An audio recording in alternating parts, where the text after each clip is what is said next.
പ്രാണനായി. രചന നിലാവിൻ്റെ കൂട്ടുകാരി. അവതരണം സാലിം കരുളായി. എന്നതാടാ ചേട്ടായി, ചേട്ടായി എവിടെ എത്തി? ഒന്ന് വേഗം വാ. എന്നതാ ഡാനി, എന്നെ പ്രശ്നം? ഡാനിയുടെ ശബ്ദത്തിലെ ഭാവമാറ്റം മനസ്സിലായതും ഇത്രയോത്ത് ഡെവി ആദ്യോട് ചോദിച്ചു. ചേട്ടനിക്ക് തീരെ വയ്യ, നിങ്ങളൊന്ന് വേഗം വാ ചേട്ടായി. ഇടറിക്കൊണ്ട് ഡാനി പറഞ്ഞു.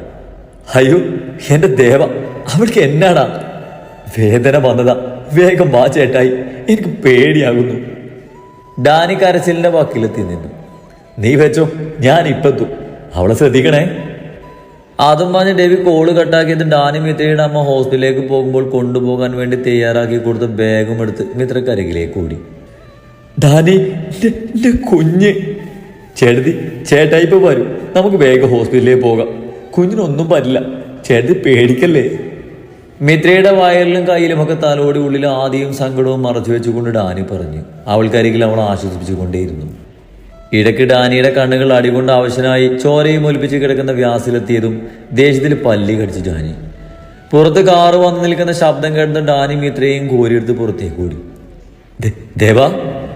ഉള്ളിലേക്ക് ഓടി വന്ന ഡേവിഡ് വേദന കൊണ്ട് അവശയായി ഡാനിയുടെ കയ്യിൽ കിടന്ന് കരയുന്നവളെ കണ്ടതും ഒന്ന് കിടുങ്ങി. പിന്നെ അവളെ തന്റെ കയ്യിലേക്ക് വാങ്ങി നെറുകയിൽ മുത്തി. പെട്ടെന്നാണ് ഡെവിയുടെ കണ്ണുകൾ വ്യാസിൽ പതിഞ്ഞത്. പക്ഷേ തന്റെ കയ്യിൽ കിടന്ന് പിടയുന്ന തന്റെ ജീവനെ ഓർത്തതും ഡെവി ചുവന്ന കണ്ണോട് അവനെ നോക്കി മിത്രയും കൊണ്ട് പുറത്തേക്ക് നടന്നു. വ്യാസിന്റെ നെഞ്ചിലൊന്ന് അമർത്തി ചവിട്ടി അവനെ പിടിച്ചു വലിച്ചു കൊണ്ടുവന്നെടുത്ത റൂമിലേക്ക് ഇട്ട് റൂം പൂട്ടി സെറ്റിയിൽ നിന്നും ബാഗും എടുത്ത് ഡാനിയും പുറത്തേക്ക് കൂടി. ഈ ചായ. ഡെവിയുടെ സാമീപ്യം അറിഞ്ഞതും മിത്ര ഇടറിക്കൊണ്ട് പിടിച്ചു. ഒന്നുമില്ല, കരയണ്ട. ഡെവി അവൾ ഒന്നുകൂടെ നെഞ്ചിലേക്ക് പൊതിഞ്ഞു പിടിച്ച് വേഗത്തിൽ പുറത്തേക്ക് നടന്നു. അയ്യോ എന്റെ കൊച്ച്. ചേട്ടത്തി. പുറത്ത് കാറ് തിരിച്ചിട്ട് കാത്തിരുന്ന ഐസക്കും കുഞ്ഞൂറിനും ഡെവിയുടെ കൈകളിൽ ചോര ഒലിപ്പിച്ച് കിടക്കുന്ന മിത്രയെ കണ്ട് പേടിച്ച് കരഞ്ഞു. കുഞ്ഞുട്ട വണ്ടി എടുക്ക്. മിത്രയുമായി കാറിലേക്ക് കയറാൻ ഒരുങ്ങിക്കൊണ്ട് ഡെവി പറഞ്ഞു. അപ്പോഴേക്കും ഐസക്ക് ഡെവിക്ക് കയറാൻ ബാക്ക് ഡോർ തുറന്നു കൊടുത്തു. അപ്പച്ചനും ഡെവിയും മിത്രയും കൊണ്ട് കാറിന്റെ പിൻസീറ്റിലേക്ക് കയറിയിരുന്നതും ഡാനി ബാഗുമായി കോർണർ സൈഡിലേക്ക് ഇരുന്നതും ഉടനെ തന്നെ കുഞ്ഞുട്ടൻ കാറ് ഹോസ്പിറ്റലിലേക്ക് എടുത്തിരുന്നു.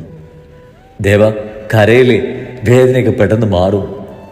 മിത്രയെ ആശ്വസിപ്പിച്ചുകൊണ്ട് പറയുന്നുണ്ടെങ്കിലും ഡെവിയും അവളുടെ കൂടെ കരയുക തന്നെയായിരുന്നു. കുഞ്ഞ്, അയാൾ കാരണം എന്റെ കുഞ്ഞ് പോകുമോ?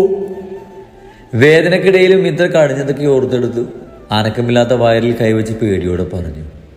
ഒന്നുമില്ല കോച്ചേ, കുഞ്ഞിനൊന്നും വരില്ല. കുഞ്ഞുട്ടാ, ഒന്ന് വേഗം വിടടാ. മിത്രയുടെ വേദന കണ്ടു നിൽക്കാനാകാതെ ഐസക്ക് പറഞ്ഞതും നിറഞ്ഞ കണ്ണു കുപ്പായത്തിന്റെ ഷോൾഡറിൽ തൂത്ത് കുഞ്ഞുടൻ കാറിന്റെ സ്പീഡ് കൂട്ടി. മിത്രക്കൊപ്പം അവരെല്ലാവരും കരയുക തന്നെയായിരുന്നു. വേഗം തന്നെ മിത്രയെ കൺസൾട്ട് ചെയ്യുന്ന ഹോസ്പിറ്റലിൽ തീരുന്നു. ഇതിൻ്റെ ഇടയിൽ ഐസക്ക് മിത്രയുടെ വീട്ടുകാരെ വിളിച്ച് വിവരം അറിയിച്ചിരുന്നു. ഹോസ്പിറ്റലിലെത്തിയ ഉടനെ തന്നെ മിത്രയെ ലേബർ റൂമിലേക്ക് കയറ്റിയിരുന്നു. പ്രാർത്ഥനയോടെ നെഞ്ചുരുകി എല്ലാവരും പുറത്ത് കാത്തിരുന്നു. അതിനിടയിൽ മിത്രയുടെ വീട്ടുകാരും അങ്ങോട്ട് ഓടിയെത്തിയിരുന്നു. മിത്രയെയും കുഞ്ഞിനെയും കുറിച്ചുള്ള ആദിയിൽ വ്യാസനെ വീട്ടിൽ അവശനയിൽ കണ്ടതിനെ കുറിച്ചെല്ലാം ഡെവി മറന്നിരുന്നു. ഡാനിയും അത് ഓർത്തില്ല. എല്ലാവരുടെ മനസ്സിലും ആ നിമിഷം മിത്രയും കുഞ്ഞും മാത്രമേ ഉണ്ടായിരുന്നുള്ളൂ. കുറച്ചു നേരത്തെ കാത്തിരിപ്പിനൊടുവിൽ ലേബർ റൂമിന്റെ ഡോർ തുറന്ന് ഡോക്ടർ പുറത്തേക്ക് ഇറങ്ങി. ഡോക്ടർ ദേവ. പറഞ്ഞതല്ലായിരുന്നു ഡേവിഡ് നന്നായി ശ്രദ്ധിക്കണമെന്ന്. ഉള്ളത് പറയാലോ, ദേവമിത്രയുടെ കുഞ്ഞിന്റെ കണ്ടീഷൻ ഇപ്പോ അത്ര നല്ലതല്ല. കുഞ്ഞിന്റെ കാര്യത്തിൽ ആകെ 98% മാത്രമേ ഞങ്ങൾക്ക് ഉറപ്പ് പറയാൻ പറ്റൂ. അമിതമായ രക്തസ്രാവം ഉള്ളത് കൊണ്ട് തന്നെ നോർമൽ ഡെലിവറി ഉണ്ടാകുന്നതുവരെ വെയിറ്റ് ചെയ്യാൻ പറ്റില്ല. അതുകൊണ്ട് തന്നെ ഉടനെ സിസേറിയൻ ചെയ്യണം, എങ്കിലേ അമ്മയെങ്കിലും നമുക്ക് രക്ഷിക്കാൻ പറ്റൂ. ഡോക്ടർ പറഞ്ഞത് എല്ലാവരെയും തളർത്തി. നേഴ്സ് കൊണ്ടുവന്ന ഫോമിൽ ഒപ്പുവെക്കുമ്പോൾ ഡെവിയുടെ കൈകൾ വല്ലാതെ വിറക്കുകയും കണ്ണുകൾ കൂടുതൽ ശക്തിയിൽ നിറഞ്ഞൊഴുകയും ചെയ്യുന്നുണ്ടായിരുന്നു. ഡെവിയുടെ സൈൻ കിട്ടിയതും മിത്രയെ ഉടനെ തന്നെ ഓപ്പറേഷൻ തിയേറ്ററിലേക്ക് ഷിഫ്റ്റ് ചെയ്തിരുന്നു. കനം തൂങ്ങിയ കൺപോളകൾ വലിച്ചു തുറന്നു മിത്ര. വയറിന് കീഴെ ശരീരമില്ലാത്തതുപോലെ ആകെ ഒരു മരവിപ്പ് തോന്നി അവൾക്ക്. കണ്ണുകൾ ഒന്നുകൂടെ ചിമ്മി തുറന്ന് മിത്ര നോക്കിയത് തനിക്കരികിൽ കരഞ്ഞു വിങ്ങി ചുവന്ന മുഖവുമായിരിക്കുന്ന ഡെവിയായിരുന്നു. ഡെവിയും നോക്കി കാണുകയായിരുന്നു അവളെ. കണ്ണെല്ലാം കുടിഞ്ഞ് മുഖമെല്ലാം കണ്ണുനീർ ഉണങ്ങിപ്പിടിച്ച പാടുകൾ. കുറച്ച് മണിക്കൂറുകൾ കൊണ്ട് അവൾ ആകെ വശം കെട്ടുപോയിരുന്നു. ഹോസ്പിറ്റലാണെന്ന ബോധം വന്നതും മിത്ര നോക്കിയത് തൻ്റെ വയറിലേക്കായിരുന്നു. ശൂന്യമായി കിടക്കുന്ന വയറ് കണ്ടതും മിത്ര തൻ്റെ സൈഡിലേക്ക് നോക്കിയതും കുഞ്ഞിനെ കാണാതെ വന്നതും അവൾ പകപ്പോടെ ചുറ്റും നോക്കി. ആ റൂമിൽ നിൽക്കുന്ന ആരുടെ കയ്യിലും കുഞ്ഞില്ലെന്ന് കണ്ടതും അവളുടെ കണ്ണുകൾ നിറഞ്ഞു, ചുണ്ടുകൾ വിരുമ്പി. ചായ കുഞ്ഞ് എവിടെ ചായ? എനിക്ക് കാണണ്ട കുഞ്ഞിനെ. വയലിലെ സ്റ്റിച്ചിന്റെ വേദന പോലും കാര്യമാക്കാതെ പിടഞ്ഞെണീക്കാൻ തുനിഞ്ഞുകൊണ്ട് മിത്ര പറഞ്ഞു. എന്നതാ ദേവ ഇത്? ഇങ്ങനെ ബലം പിടിക്കാതെ അടങ്ങി കിടക്ക്. കുതിര എണീക്കാൻ ഒരുങ്ങുന്ന മിത്രയെ പൊതിഞ്ഞു പിടിച്ചുകൊണ്ട് ഡേവിഡ് പറഞ്ഞു. അലമുറിയിട്ട് കരഞ്ഞുകൊണ്ട് അവൾ അവനെ നെഞ്ചിലേക്ക് മുഖം പൂഴ്ത്തിയതും എന്ത് പറയണമെന്ന് അറിയാതെ ഡേവിഡ് അവളെ ചേർത്ത് പിടിച്ചു. ആ സമയം അവളുടെ കണ്ണുനീര് അവന്റെ നെഞ്ചിനെ നനച്ചു തുടങ്ങിയിരുന്നു. ആരോ വാതിൽ തുറക്കുന്ന ശബ്ദം കേട്ടെങ്കിലും മിത്ര അതൊന്നും ശ്രദ്ധിക്കാതെ അപ്പോഴും ഡെവിയുടെ നെഞ്ചിൽ മുഖം അമർത്തി കിടന്ന് കരയുകയായിരുന്നു. ഡെവി അവളെ പലതും പറഞ്ഞ് മനസ്സിലാക്കാൻ ശ്രമിക്കുന്നുണ്ടെങ്കിലും മിത്ര അതൊന്നും കേൾക്കുന്നുണ്ടായിരുന്നില്ല. പെട്ടെന്നാണ് ആ റൂമിൽ ഒരു കുഞ്ഞ് ചിണുക്കമുണർന്നത്. ആ ശബ്ദമൊന്ന് കേട്ടതും മിത്ര കരച്ചിൽ നിർത്തി മുഖം മൊയ്ത് ഡെവിയെ നോക്കി. കരയില്ല ദേവ, കുഞ്ഞിന് കർത്താവ് അനുഗ്രഹിച്ച് ഒരു കുഴപ്പമില്ല, കുഞ്ഞു പെണ്ണ് ഓക്കെയാണ്. മിത്രയുടെ മുഖം തുടച്ചു കൊടുത്ത് ചെറു ചിരിയോടെ ഡെവി പറഞ്ഞത് കേട്ടതും കരഞ്ഞു ചുവന്ന മിത്രയുടെ മുഖം വിടർന്നു. വിശ്വാസം വരാതെ മിത്ര മുഖം ചരിച്ച് നോക്കിയതും കണ്ടു തൻ്റെ അമ്മയുടെ കയ്യിൽ കിടന്ന ടർക്കിയിൽ പൊതിഞ്ഞൊരു കുഞ്ഞിന്. അതിൻ്റെ മുഖം കാണാൻ അവളുടെ ഉള്ളം വല്ലാതെ തുടിച്ചു. അവളുടെ ആഗ്രഹം മനസ്സിലായതുപോലെ തന്നെ മിത്രയുടെ അമ്മ തൻ്റെ കയ്യിലിരിക്കുന്ന കുഞ്ഞിനെ മിത്രയുടെ കയ്യിലേക്ക് വെച്ചു കൊടുത്തു. വെള്ള ടർക്കിയിൽ പൊതിഞ്ഞ് ഇളം റോസും നിറമുള്ള ആ ഇത്തിരിയുള്ള കുഞ്ഞിനെ മിത്ര കണ്ണു നിറച്ച് നോക്കി. പിന്നെ സന്തോഷത്തിൽ പൊട്ടിക്കരഞ്ഞ ആ കുഞ്ഞു മുഖമെല്ലാം ചുണ്ടുകൾ ചേർത്തു. ആ കാഴ്ച കണ്ട എല്ലാവരുടെ മുഖത്ത് സന്തോഷം നിറഞ്ഞു. മിത്രയുടെ കണ്ണുനീർ മുഖത്ത് വീണതും ആ തണുപ്പറിഞ്ഞതും അതുവരെ മിണ്ടാതെ കണ്ണടച്ചുറക്കത്തിലായിരുന്ന കുഞ്ഞിപ്പെണ്ണ് വലിയ വായിൽ കരച്ചിൽ തുടങ്ങിയിരുന്നു. ആ ഒരു കടുകുമണിയുടെ അത്രയേ ഉള്ളുവെങ്കിലും ആ കുഞ്ഞു ശരീരത്തിൽ നിന്നും വരുന്ന ശബ്ദം ഒത്തിരി വലുതായിരുന്നു. കുഞ്ഞിനെ കരയിപ്പിക്കാതെ പാല് കൊടുക്കുമോളെ. കരയുന്ന കുഞ്ഞിനെ തന്നെ കണ്ണിറച്ച് നോക്കി നിൽക്കുന്ന മിത്രയോടായി അവളുടെ അമ്മ പറഞ്ഞതും പതിയെ എല്ലാവരും പുറത്തേക്ക് പോയിരുന്നു. ഡെവിയും എണീക്കാൻ നിന്നതും മിത്ര അവൻ്റെ കയ്യിൽ പിടിച്ചിരുന്നു.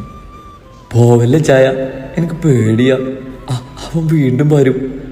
കണ്ണിലും മുഖത്തും വ്യാസനയോർത്ത് ഭയം നിറച്ചുകൊണ്ട് പറയുന്നവളെ കണ്ടതും ഡെവി അവിടെ തന്നെ ഇരുന്ന് അവളെ ചേർത്ത് പിടിച്ചു. എൻ്റെ കൊച്ചിനി അതൊന്നും ഓർത്ത് പേടിക്കണ്ട, ആരും വരില്ല നീ. മിത്രയെ ചേർത്ത് പിടിച്ച് അതും പറഞ്ഞ് ഡേവിഡ് അവളുടെ നെറുകയിൽ ചുംബിച്ചു. അപ്പോഴേക്കും മിത്രയുടെ നെഞ്ചിലെ ഡ്രസ്സ് മാറ്റി അവളുടെ അമ്മ കുഞ്ഞിനെ അവളുടെ മാറിലേക്ക് ചേർത്ത് വെച്ച് കൊടുത്തിരുന്നു. ആദ്യമൊന്ന് പാൽ കുടിക്കാൻ മടി കാണിച്ചെങ്കിലും കുഞ്ഞ് വേഗം തന്നെ ആർത്തിയോടെ വലിച്ചു നിറഞ്ഞ് പാല് കുടിക്കാൻ തുടങ്ങിയിരുന്നു. കണ്ണുകൾ ഇറുകിയടിച്ച് പാല് കുടിച്ച് മിത്രയുടെ കയ്യിൽ കിടക്കുന്ന കുഞ്ഞിനെ ഡെവിയും മിത്രയും നിറഞ്ഞ മനസ്സോടെ നോക്കിയിരുന്നു. വയറിടിച്ച് വീണത് കൊണ്ട് തന്നെ കുഞ്ഞിൻ്റെ കാര്യത്തിൽ ഡോക്ടർ ഒരു ഉറപ്പും പറയാത്തത് കൊണ്ട് ആർക്കും അത്ര പ്രതീക്ഷയൊന്നുമില്ലായിരുന്നു. എന്നാലും എല്ലാവരുടെയും പ്രാർത്ഥനയുടെ ഫലമായിരിക്കാം കുഞ്ഞിന് ജീവനോട് കിട്ടിയിരുന്നു. കൂടെ പല ദിവസം നോക്കി നടത്തിയെങ്കിലും കുഞ്ഞിനൊരു കുഴപ്പമില്ലായിരുന്നു. അപ്പോഴാണ് എല്ലാവർക്കും ആശ്വാസമായത്. കൂടെ എല്ലാവരും ആഗ്രഹിച്ചതുപോലെ പെൺകുഞ്ഞ് തന്നെയാണെന്ന് അറിഞ്ഞതും എല്ലാവരുടെയും സന്തോഷം ഇരട്ടിയായിരുന്നു. കാരണം ഇരു കുടുംബത്തിലും ആദ്യമായി ജനിക്കുന്ന പെൺകുഞ്ഞതായിരുന്നു. മിത്രയുടെ ഏട്ടന്മാരായ ദീക്ഷിത്തിനും ദേവനും കുഞ്ഞുങ്ങളുണ്ടെങ്കിലും പെൺകുട്ടികളില്ലായിരുന്നു. അതുകൊണ്ട് തന്നെ ഇപ്പോൾ ഈ പെൺകുട്ടിയെ കിട്ടിയ ആഹ്ലാദത്തിമിർപ്പിലാണ് എല്ലാവരും. പാല് കുടിച്ച് വയറ് നിറഞ്ഞതും കുഞ്ഞ് നല്ല ഉറക്കായിരുന്നു. ഡേവിഡ് മിത്രയുടെ ഡ്രസ്സ് ശരിയാക്കി കൊടുത്ത് അവളുടെ കയ്യിൽ നിന്നും കുഞ്ഞിനെ വാങ്ങി ആ കുഞ്ഞു നെറ്റിയിൽ ചുംബിച്ചതും ഡെവിയുടെ മീശയും താടിയും കുത്തിയതും കുഞ്ഞിപ്പെണ്ണൊന്ന് ഞെരുങ്ങി വീണ്ടും ഉറക്കം പിടിച്ചു. ഡെവി ഒന്ന് ചിരിച്ച് കുഞ്ഞിനെ കിടത്തി മിത്രയും പതിയെ കുഞ്ഞിനരികിൽ കിടത്തി കൊടുത്തു. കുറച്ചു കഴിഞ്ഞതും മിത്ര ഉറക്കം പിടിച്ചു എന്ന് ഉറപ്പായതും ഡേവിഡ് ഇരുവരെയും പുതപ്പിച്ച് പുറത്തേക്ക് പോയി. അപ്പച്ചനും മിത്രയുടെ അച്ഛനും കുറച്ച് മാറി നല്ല സംസാരമാണ്. അത് കണ്ടതും ഡേവിഡ് കുഞ്ഞൂട്ടും മിത്രയുടെ ഏട്ടന്മാർക്കും ഒപ്പം നിൽക്കുന്ന ഡാനിക്കരികിലേക്കായി നടന്നു. ഡാനി. ഡെവി ഡാനിക്കരികിൽ വന്നുകൊണ്ട് വിളിച്ചതും ഫോണിൽ മുഖം പൂഴ്ത്തി നിൽക്കുന്ന ഡാനി ഡെവിയെ നോക്കി. വ്യാസ്, അവൻ എങ്ങനെയാ അവിടെ വന്നത് ഡാനി? എന്നതാ ഉണ്ടായത്? ഡെവിയുടെ ചോദ്യം കേട്ടതും വീട്ടിൽ നടന്നതൊക്കെ ഓർത്ത് ഡാനിയുടെ മുഖം ഒന്ന് കുറുകി. വള്ളി തെറ്റാതെ ഡെവിയോട് പറഞ്ഞതും ഡാനി പറഞ്ഞതൊക്കെ കേട്ട് ഡെവിയുടെ മുഖം ദേഷ്യം കൊണ്ട് വലിഞ്ഞു മുറുകി. മറ്റുള്ളവരുടെ അവസ്ഥയും അത് തന്നെയായിരുന്നു. നീ വീടിൻ്റെ കീതാ, ഞാൻ വീട്ടിലൊന്ന് പോയേച്ചു വരാം. ഡെവി ഡാനിക്ക് നേരെ കൈനീട്ടി സ്വരം കടുപ്പിച്ചുകൊണ്ട് പറഞ്ഞു. ചേട്ടായി ഒറ്റയ്ക്ക് പോണ്ട, ഞങ്ങളും വരാം. പോക്കറ്റിൽ നിന്നും കീ എടുത്ത് ഡെവിയുടെ കയ്യിലേക്ക് വെച്ച് കൊടുത്തുകൊണ്ട് ഡാനി പറഞ്ഞു.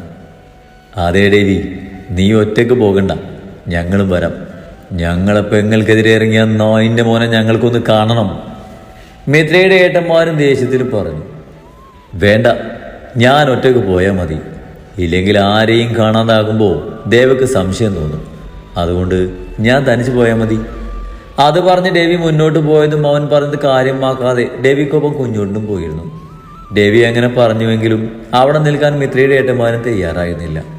അതുകൊണ്ട് തന്നെ അവർ ഹോസ്പിറ്റലിൽ നിന്ന് ഇറങ്ങിയതിന് പിന്നാലെയായി ഡാനിയെ അവിടെ നിർത്തി മിത്രയുടെ ഏട്ടന്മാരും അവിടുന്ന് ഡെവിക്ക് പിന്നാലെയായി പോയിരുന്നു. ഡെവിയുടെ കാർ ശരവേഗത്തിലായിരുന്നു കുരിശുമുറ്റം വന്നു നിന്നത്. കാറിൽ നിന്നും ഇറങ്ങിയ പാടെ ഡെവിയും കുഞ്ഞുണ്ടും ഡോർ തുറന്ന് പുറത്തേക്ക് ഇറങ്ങി വാതിലും തുറന്ന് ഉള്ളിലേക്ക് കയറി. പുറത്തുനിന്ന് പൂട്ടിയ റൂമിന്റെ ഡോർ തുറന്ന് ഉള്ളിലേക്ക് കയറിയപ്പോൾ കണ്ടിരുന്നു കട്ടിലിന്റെ കാലിൽ ചാരി അവശനിലയിൽ പല ഭാഗവും മുറിഞ്ഞ് ചോര ലഭിച്ചിരിക്കുന്ന വ്യാസിനെ കണ്ടത് കുറച്ചു മുമ്പ് താൻ അനുഭവിച്ചതും കുഞ്ഞിനെ കാണാത്തപ്പോൾ കുഞ്ഞിനെ നഷ്ടപ്പെട്ടെന്ന് കരുതി ചങ്ക് പൊട്ടി കരഞ്ഞവളുടെ മുഖവും ഓർമ്മ വന്നതും ഡെവിയുടെ മുഖം ദേഷ്യം കൊണ്ട് കൂടുതൽ ചുവന്നു തൊടുത്തു. ഒറ്റക്കുതിപ്പിന് വ്യാസിനരികിലെത്തി ഡെവി ഇവനെ ഷർട്ടിൽ കുത്തിപ്പൊക്കിയെടുത്ത് വ്യാസിന്റെ കവളടക്കം ഒരു അടി വെച്ച് കൊടുത്തതും ബാലൻസ് തെറ്റി വ്യാസ് നിലത്തേക്ക് വീണിരുന്നു. കവളിലേറ്റ പ്രഹരത്തിൽ വ്യാസിന് തന്റെ കവള് പറഞ്ഞു പോകും പോലെ തോന്നി. കൂടെ ചെവിയിലൊരു മൂളക്കവും തല ചുറ്റും പോലൊക്കെ തോന്നിയതും വാ തുറക്കാൻ പോലും ആകാതെ അവിടെ തന്നെ കിടന്നിരുന്നു അവൻ. പിന്നീട് അങ്ങോട്ട് പ്രഹരങ്ങളുടെ പെരുമഴയായിരുന്നു വ്യാസിന്. തങ്ങളുടെ കലിപ്പ് തീരും വരെ ഡേവിഡും കുഞ്ഞും കൂടി വ്യാസിനെ എടുത്തിട്ട് നന്നായി അലക്കിയിരുന്നു. അത് കണ്ടാണ് മിത്രയുടെ ഏട്ടന്മാർ രണ്ടുപേരും കയറി വന്നത്. അവരുടെ കയ്യിൽ നിന്ന് കൂടെ കിട്ടിയതും ജീവച്ചവം പോലെയായിരുന്നു വ്യാസിന്റെ സ്ഥിതി. മതി ഡെവി, ഇനിയുമായി അവൻ ചാവും. ദീക്ഷിത് ഡെവിയെ തടഞ്ഞുകൊണ്ട് പറഞ്ഞു. ചാവട്ടെ, ഇവനൊന്ന് ജീവിക്കാതിരിക്കുന്നതാണ് നല്ലത്. പല്ല് കടിച്ച് അതും പറഞ്ഞ് ഡേവിഡ് വ്യാസിന്റെ നെഞ്ചിൽ ആഞ്ഞു ചവിട്ടിയതും വ്യാസൊന്ന് ചുമച്ചു. ഇവന്റെ കാര്യം ഞങ്ങൾ നോക്കിക്കോളാം. ഇനി ഇവന്റെ ശല്യം ആർക്കും ഉണ്ടാകില്ല. നിങ്ങൾ വേഗം ഹോസ്പിറ്റലിൽ പോകാൻ നോക്ക്, ഇല്ലെങ്കിൽ കുഞ്ഞിക്ക് സംശയാവും. അതും പറഞ്ഞ് മിത്രയുടെ ഏട്ടൻ വ്യാസിനെയും പിടിച്ചു വലിച്ച് അവിടുന്ന് പോയിരുന്നു. അവർ പോയതും വീടെല്ലാം ക്ലീനാക്കി ഡാനിയും കുഞ്ഞുകൊണ്ടും ഫ്രഷായ അത്യാവശ്യം വേണ്ട എല്ലാവരുടെയും ഡ്രസ്സും മറ്റും സാധനങ്ങളും എടുത്താണ് ഹോസ്പിറ്റലിലേക്ക് പോയത്.